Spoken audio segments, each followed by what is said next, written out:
You know what Kurtzman did to my fandom? I still haven't finished Strange New Worlds Season 3.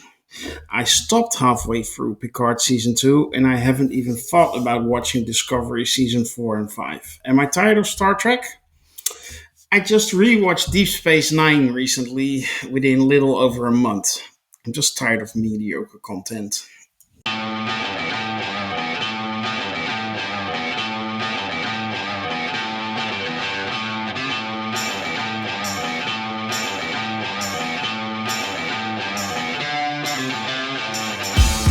This is the review of Champions, and I'm your host, Grandmaster. With me is a powerful panel made up of the finest champions Cigar has to offer. Let me introduce them to you.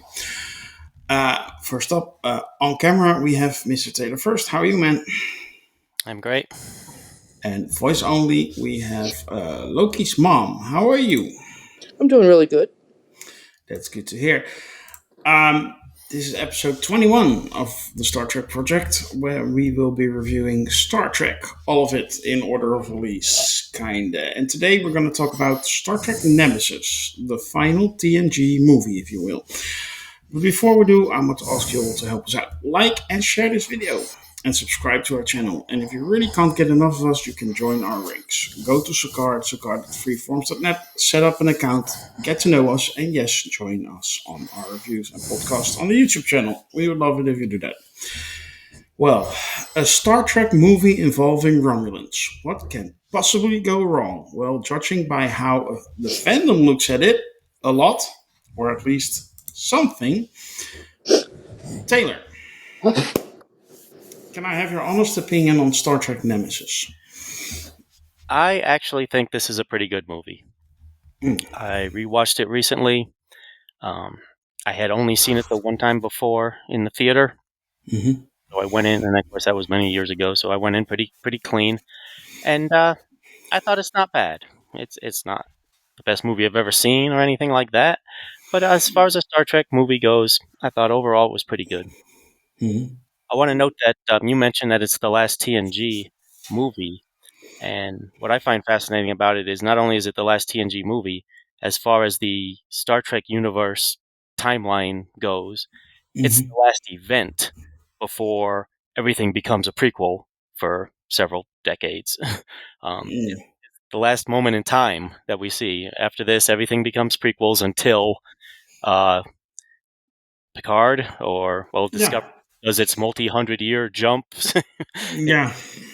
Or I don't know, lower decks, but for many years, all we get is stuff preceding this event. Because Voyager is over and Deep Space Nine are over at this point. We see, we even see Admiral Janeway. Good shout out there.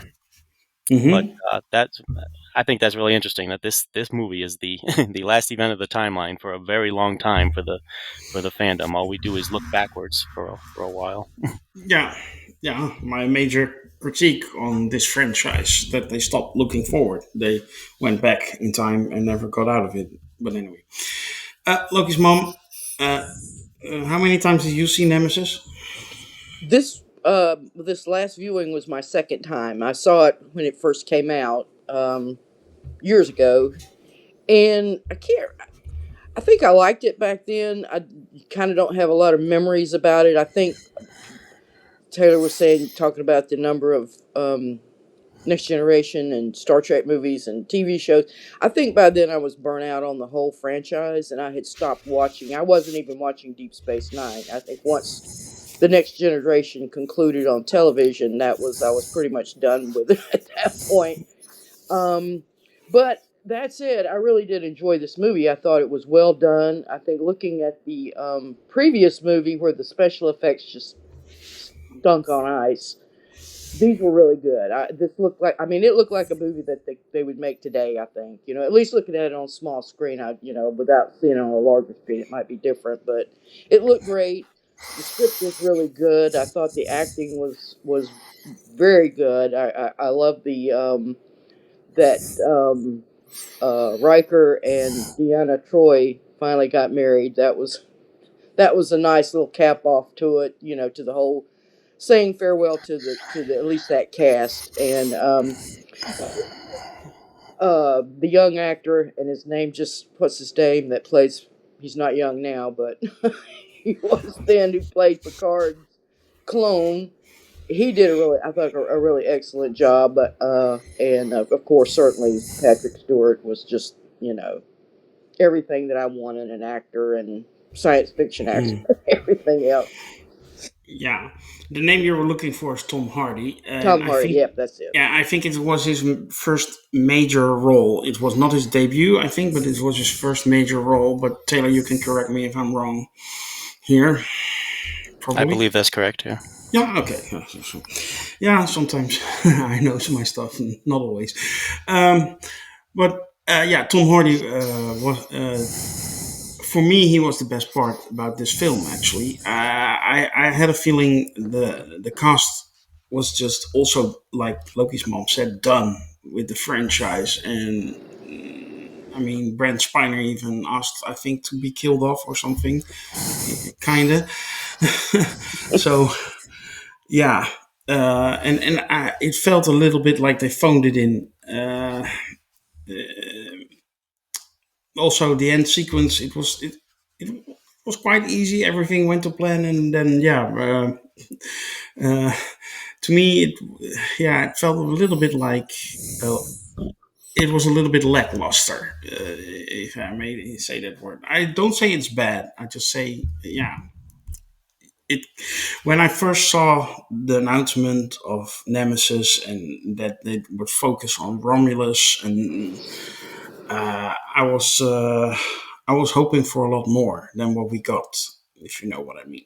Do you agree with that, Taylor, or is it that my expectations were a little bit in the way? Yeah, no, I agree that in some ways it is kind of lackluster. Um, I actually find all of the next generation movies to be pretty forgettable. Not bad, but just no real emotional impact from any of them. Um, First Contact is probably is the best of them in my opinion. But again, none of them really have the emotional impact. There's no these, stand up and cheer moments, or no, wipe the tears from your eye moments in any of them. Data's death had no emotional impact whatsoever. It just happened, as opposed to like Spock and you know um, Wrath of Khan, Yeah. which the emotion resonated through generations. Um, Mhm. and other things in the original series movies, like the rescue of the whales and the destruction of the Enterprise. These are huge moments that are just unforgettable. Whereas everything in these movies is just kind of middle of the road. It's just like a long episode of this show each time, and again, not bad, entertaining, fun, but nothing really spectacular about them. Now, this show, or this particular movie, um, the plot is kind of weird with the clone of Picard, but Star Trek's not not unusual for Star Trek to have weird plots. All right, I don't have a problem with Mhm. that. And again, I think Tom Hardy did a really good job. I thought the setup was really interesting about stuff happening in the Romulan Empire, where this species that is subjugated by the Romulans but is part of their empire. Mhm. Blows up the council, so there's huge changes. He's Kirk Picard's clone is basically taking over the Romulan Empire. And I also think it's interesting that how they explained how this clone came to be, and how he is artificially aged faster, and how he is going to die if he does not get whatever MacGuffin it was at the time. So I thought all that was set up pretty good. I thought the cast all did their jobs well. I like the guest stars, Dina Meyer as one of the Romulans, and of course Ron Perlman as I can't remember the name of the species, but the species that the Remans, I Romulans. think. Yes, them. Ron Perlman was the main one there. He was the one who kind of raised Picard's clone. He's always good, of course, even though you can never recognize the guy, but you know that voice. Um, but he was great. But again, middle of the road, fun while it lasted. My biggest complaint about the plot really is that the final act, the big final battle, just went on too long. It just went on forever. I was like, just somebody shoot one of these ships and end this thing now, Yeah. because and then first the Enterprise and the uh, Tom Hardy's ship are having a big battle, and the Enterprise is losing, and it's gone on for 20 minutes, and then the two Romulan ships show up, and they take part in the battle, and then it goes on for another 10, 15 minutes, and then they're taken out, and then the Enterprise has to take. Oh my God, just end this thing! It just felt really padded and really stretched out unnecessarily. I think the directing and the editing could have been a lot tighter for that final conflict. But again, overall, I don't think it deserves the hate that it gets. I think it's a solid Star Trek adventure, fun movie. I also like that Troy and Riker got married, and hey, that was a reason for Worf to come off of Deep Space Nine and be in this movie. He had to come to the wedding. They always had to come up with something. And Wesley Crusher was there and did not speak. So I'm grateful for that. We didn't have to hear him. But he was there for the wedding only. Thank God he wasn't on the ship. But like I said, I don't really have any complaints about it. I'll gladly watch it again if the opportunity arises. If somebody wants to sit down and say, "You want to watch this movie with me?" Sure, I'll watch it. Again, it's a Star Trek entry. I wish that the franchise had gone into the future from this point, but instead it went back. And we'll cover all the prequel stuff, of course, and it's not all bad. I'm not saying it's all bad, but I'm just saying I kind of wish they had sooner rather than later continued the story forward from this point. Yeah, it's a shame they had built a great universe and then they didn't use it after that anymore. Right. They could have expanded on that. I think if those shows were now made in this era, then they would have expanded on it due to the nature that the franchises are being utilized right now on streaming services and stuff like that. And you never know; they still may do that, but yeah. I have little hope with this showrunner, main producer, handling the franchise. But anyway, your keywords in what you were saying is the actors were doing their job. Yeah, exactly. They were doing their job, but they didn't do anything. They didn't go up and beyond. At least not in my view. Lackluster to me. Again. Well, I'll take exception to that for Marina Sirtis. She had Yeah. probably the most powerful, two of the most powerful scenes in the movie, where she's being raped. You know, for all intents and purposes, they were not there, but Ron Perlman and Tom Hardy are raping her on her honeymoon, and the trauma that she called it a violation. You know, she didn't want to say the R word, but that's what it was. And then later, that her ability to mind read, mind meld with the Ron Perlman character. I can't remember the character's name, but great. He was great, by the way. He's probably I love the makeup for that. And of course, Ron Perlman's he's just one of the great um, prosthetic actors. You know, before they started doing all the CGI and everything, they would actually build those faces onto his body, so he's sort of like Karloff in that way. But anyway, getting back to my point, and then she uh Marina, and I've forgotten her character's name, Troy. She then uses that to get back at them, and then when she says that, "Remember me," boy, anybody I think who's had something like that happen to them and can get some measure of I don't want to call it revenge or avenge back. I think that spoke to a lot of people. I think so. I'm going to give that particular scenes some high marks. Yeah, Um, I agree with you that those were powerful scenes, absolutely. And I just keep feeling, and that's maybe it's my opinion, and maybe I'm wrong, but I just I have a feeling there was a better movie in there with the oh yeah, concept, I agree. with the race they were using, with and yeah, uh, To me, I mean that whole scene on the planet where they find, I think it's before Hmm. Data's brother. How many brothers does he have, by the way? Yeah. Um, I mean, Unlimited. isn't there a planet?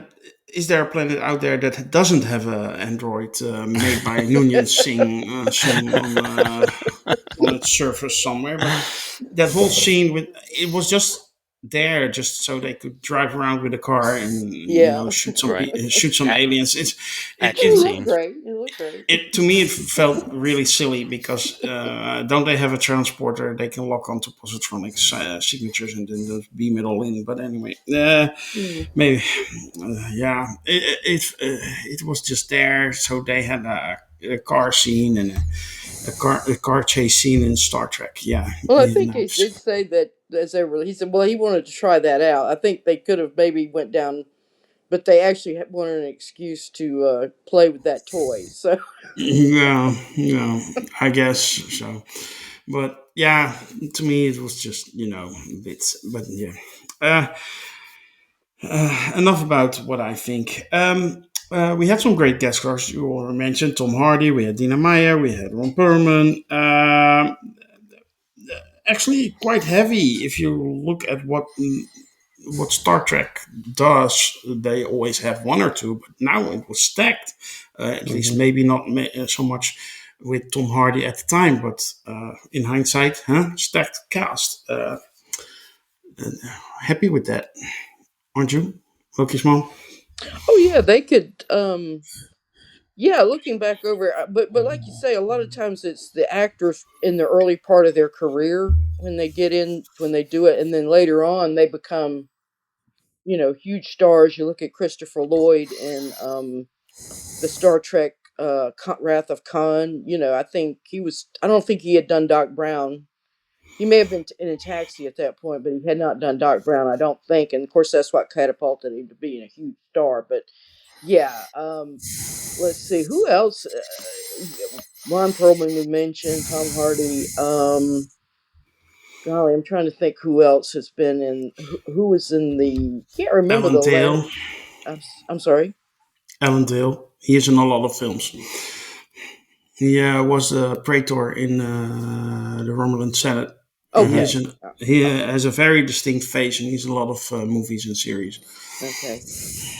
Yeah, and So, like I said, I think the acting was probably the best part of this. I actually thought that, and I'm gonna give a little shout out to Brent Spiner because I think he really his character data I think really had matured at that point as far as his presentation of the character. So then he was doing the sort of half wit brother, uh, going back and forth between that. I thought that was a good juxtaposition. Yeah, but I did like you say. Why did they kill him off at the end? Because I mean, all they did was they gave Picard another little data to train up, and they had a great. That I mean, really, that was kind of like the relationship as far as the Star Trek TV show. I thought between those two, I the agree. tension between it, but between it playing off there were several. I don't know. I'm getting off topic here, getting back into the TV show, but um, several instances where Picard had to actually protect Data's right to be considered some form of a human, at least a human with, at least a person with equal rights to all humans. Um, so the loss of Data, I think, should have been more of an impactful for him, even Yeah, though he does have the little copy that he can play with. yeah, yeah. And actually, Taylor, that diminishes the effect of Data passing because they had his half-wit brother there. Right. Yeah, they had a spare, and they had even mentioned that as they were trying to bring the new one online, they had downloaded Data's, memories and stuff into him somewhere. Yeah, They had a line, so it's like they got a spare. Oh well, we'll just, we'll fire up this one and, we'll upgrade him, and he'll be good as new. But yeah, Yeah, it did. I did like that aspect of the plot where you had Data in his copy and then Picard in his copy. So if you kind of if you kind of go back and look at it that aspect and just try to ignore some of the other stuff. Like I said, there was a good story in there. It just didn't get fleshed out right or That's my enough. point. Yeah, Yeah. I And again, and referencing the guest stars, I don't think they utilized them quite enough. I thought Ron Perlman could have been used more. Oh Dina yeah, Meyer. Dina Meyer has a lot of science fiction credentials, even before this. I don't remember exactly what year everything was, but of course she did Starship Troopers. that was before Um, that. yep, that Starship was Troopers was in the 90s, and this was an early 2000s right. I movie. think not, Starship Troopers was around '97, and I think this Yeah, was a 2001 or something. She had done Johnny Mnemonic. I don't think she had yet done Birds of Prey, or she might have been right around the same time that she was doing Birds of Prey on the CW. But yeah, she had a lot of credentials, and again, her part was pretty small in this, and I wish they had found a way to give her more to do. yeah, yeah. Again, the actors are great, and then yeah, they could have done more. But uh, like I say, if this could have been better, that's just how I feel about it. Uh, you know what? Let's first do a rating, and then we do a ranking of the four TNG movies. Mm. So you have some time to think about it. But first, we do our rating for Star Trek Nemesis.